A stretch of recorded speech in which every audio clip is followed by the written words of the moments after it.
So welcome to my new YouTube channel, Stav Speaks.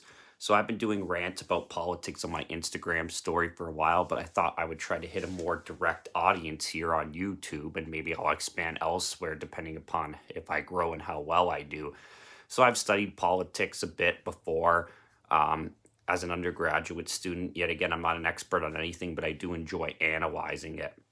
So my first video here, I thought I would talk about this whole Ukraine-Russian conflict and recent events and my thoughts and views on the whole war there.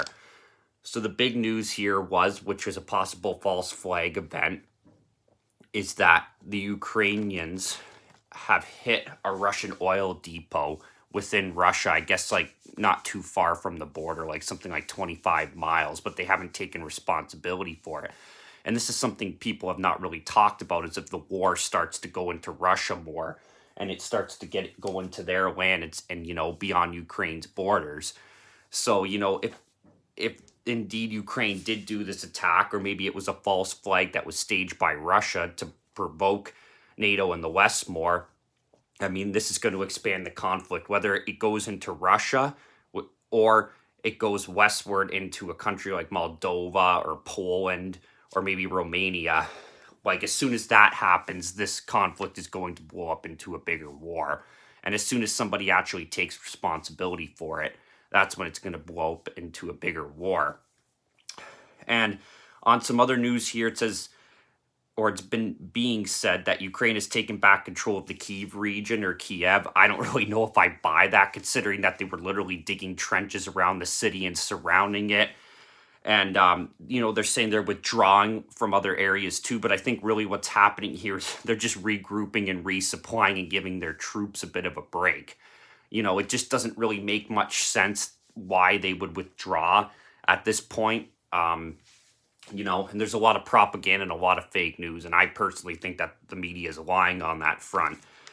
And then this is interesting regarding the Yemen war, is that Biden welcomes a Yemen truce, but says it's not enough. I think maybe what they're trying to do is maybe trying to pull some troops out of Yemen so they can potentially go fight in Ukraine next. Who knows? That's an interesting development happening there.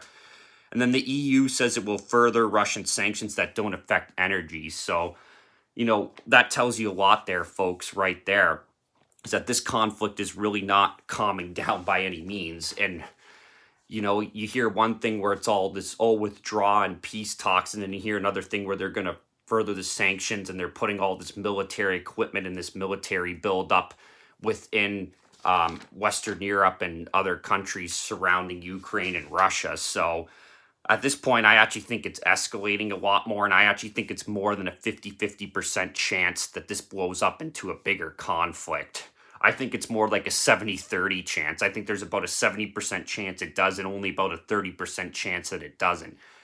And as I said before on my Instagram channel, maybe some people who are following me from there have heard me say this, is unless there's a real change in the official heads of state of both Ukraine, Russia, and maybe even the United States, because Joe Biden's a little demented, sorry to say, these days, and he's an old man, and his cognitive ability is degrading a lot. I don't really see any truce or anything happening soon. So yeah, that's just some of my thoughts on the war so far and more recent events. And I hope to make these videos longer. Some of them will be pretty short. I could usually say what I got to say in a short amount of time. So thank you and have a great day.